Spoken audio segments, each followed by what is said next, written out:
ว่าสิไปตึกเบ็ดก็บ่ได้ไปนี่เบิ่งแมวบอกก่อนเท่าพี่ดิ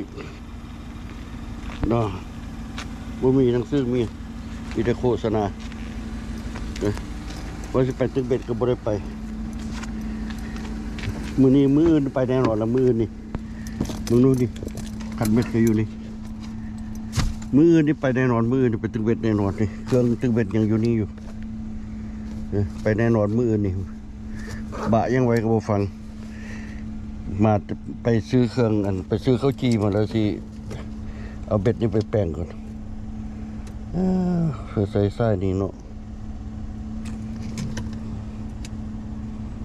เอาเบ็ดนี่โอ้ยาแหละไปแปลงอยู่ห้วยก็ได้แปลงอยู่ห้วยก็ได้ไส้มันนั่นอยู่อันน่ะ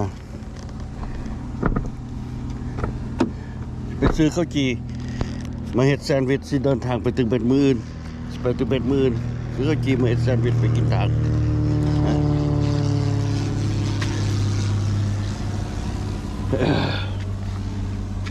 สำรวจรถกวดการถก่อนจะออกเดินทางมื้ออื่น3 ชั่วโมงถือว่าไกลเติบเลย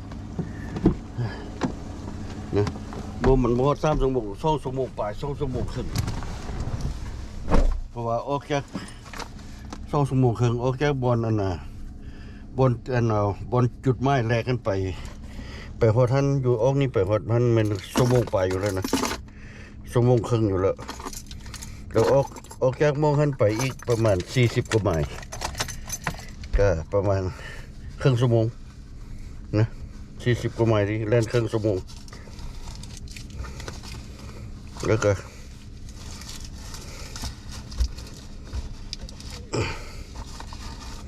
พูดเลยไปบนเมืองสะดดหน้าพูดเลย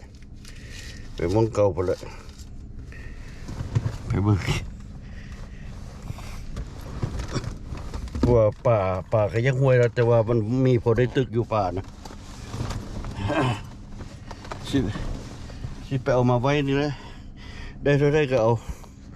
อามาไว้เพราะว่าบ่มีป่าแล้วอยู่ในฟรีซป่าสดยังหมดละ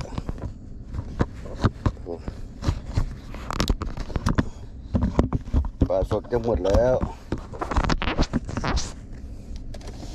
เพราะว่าปีนี้บ่มีปลาไล่ปีนี้บ่ได้เอาไล่ปีนี้เวลาเอาปลาไล่เวลาปลาขึ้นไล่เพราะตัวเองเขาบ่ได้อยู่บ้านนะก็เลยจำเป็นว่าเล็ดสร้างมันไปเอาปลาค้างห้วยนี่แหละได้มือละ3-4 ตัวมือละ5-6 ตัวไปซะแหละจะให้เอาไล่คือตะกี้คือบ่ได้เราไปเอาไล่บ่เดียวต้องใส่ไปตัวนี้ไปต้องได้เทคไทม์นะใช้เวลาด้วยหนึ่งนะตึกเบ็ดนะคันบ่ใช้เวลาสิไผบ่อดทนมันบ่ได้เด็ดขาดตึกเบ็ดยามนี้ต้องอดทนมันบ่แม่นมันกินทีทิ่มลงกินรถคือตะกี้เด้ป้ามันห่วยเลยมันเลยต้องได้ใช้เวลาหน่อยนึงเทคไทม์เนี่ยอยู่หั่นแหละมื้อรีแลกเงยเสาพักผ่อนอยู่หั่นตึกไม้รีแลกไปรีแลกตัวเองตั้งไปเอ็กซ์ไซส์แข้งขาเด้นะตั้งไปเอ็กซ์ไซส์แข้งขาเด้รีแลก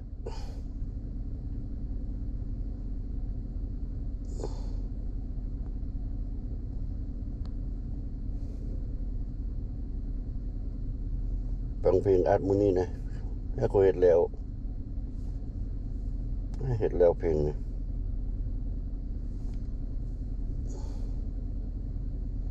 เห็นแล้ว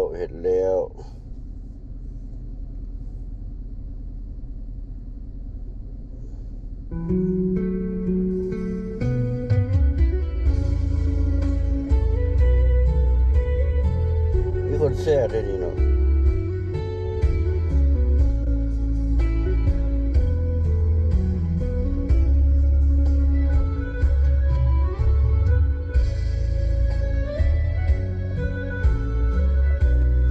เพลงนี้เห็นแล้วเมื่อกี้นี่แหละโค้ดเมื่อกี้นี่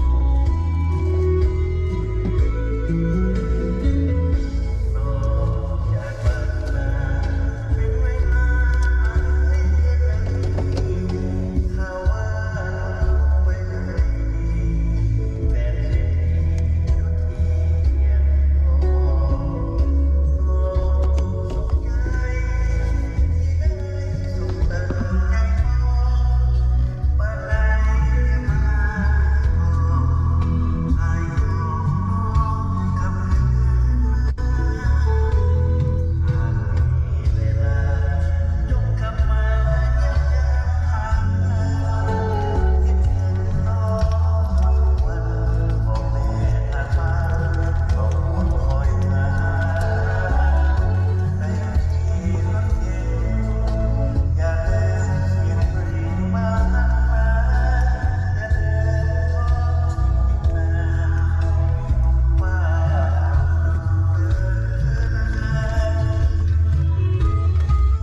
เ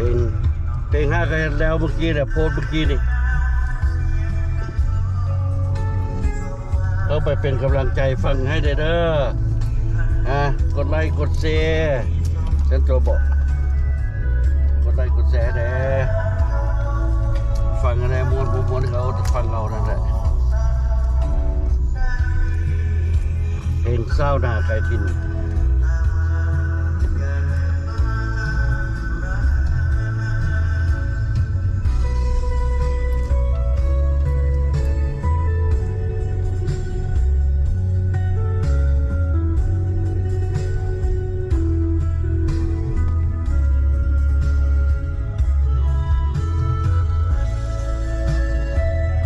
ไปซื้อข้าว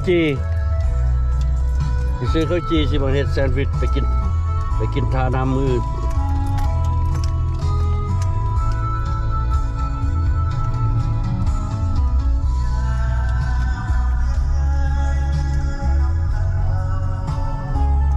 เนมเบิ่งเดือนดาวทุกข้าว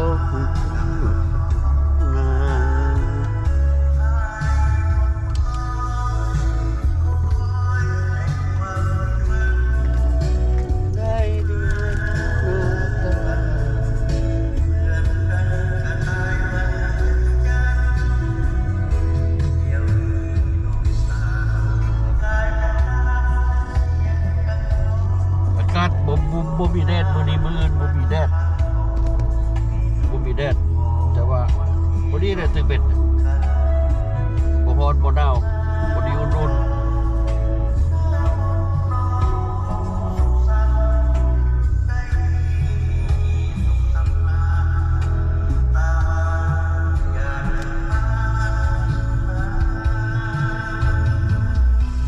โอเคก็รีไวด์เพลงนี้ฟังให้ก่อนบ้านหนึ่งโอเค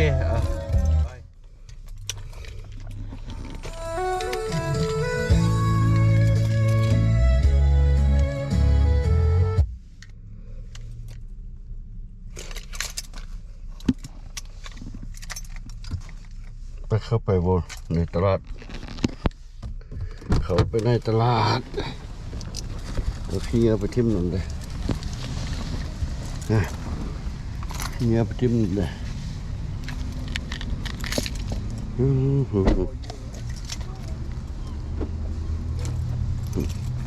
ไปพุทธคนก็เต็มมาตลาด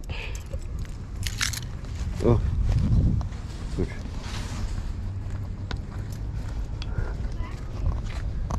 โอเคเข้าไปไหน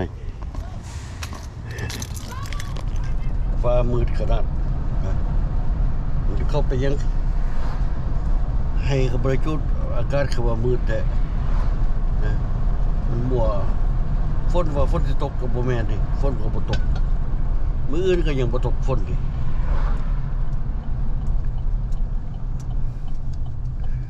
มื้ออื่นก็ยังบ่ตกแต่ว่าฟ้ามืดฟ้ามัวมันเป็นน้ำยังวะอากาศบ่อยากดีปานใดใจคนก็เศร้ามอง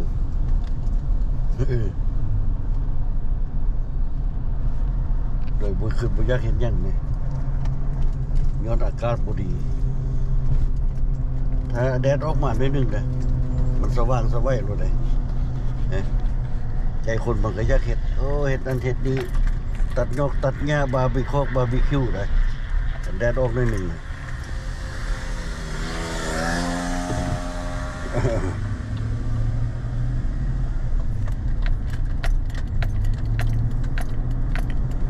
ไปอันนี้กำลังมาเงินไปซื้อเค้กมาให้ร้านเป่าเบิร์ธเดย์มันอีต้นร้านผู้เดียวมีเล่นผู้เดียวมันอีต้นร้านเลยซื้อเค้กซื้ออันขนมยังมาส่วนมันเป่าเบิร์ธเดย์มันมีไพ่เข้าไปเหตุการณ์หมดเด็กน้อยเข้ากับไปอันนั้นบุมีไพ่บริให้ยังพ่อแม่มันบริก็ได้น้องใหม่มันได้น้องใหม่นะเขาเลยไปวนนำแต่น้องใหม่มันพูดมันเกิดมือเดียวกันกับมันอีกปะเดียวเกิดมือเดียวกันกับมันอีกนะน้องสาวมันผู้นี้เกิดใหม่ดีก็เลยว่ามีไพ่วนนำมันเลยดีต้นร้านไปซื้อเค้กมาเป่าให้มัน เดี๋ยวมาซื้อเค้กซื้อไอศครีมเค้กมาเป่าให้ร้านนี่นี่นะเบิ่งที่จังเลยสิตายเป่าเบิร์ดเดย์มันซะซ่องเท่ากับร้านพากันเป่าเบิร์ดเดย์กันลองเบิ่งมีไผสนว่ามันที่ต้นมันก็บ่สนมันก็ลิ้นพอมันบ่ได้เวอร์ลี่กับผู้ใดนี่มันก็สนมันก็ลิ้นพอของมันเองมันแหละมีเกมมีลิ้นเกมมันนั่นแหละมีกล้องมี iPad หน่วยหนึ่งแล้วมีโทรศัพท์ iPhone อันหนึ่งมันเล่นเกมมันแหละนะโอเคอ่ะพอเกิด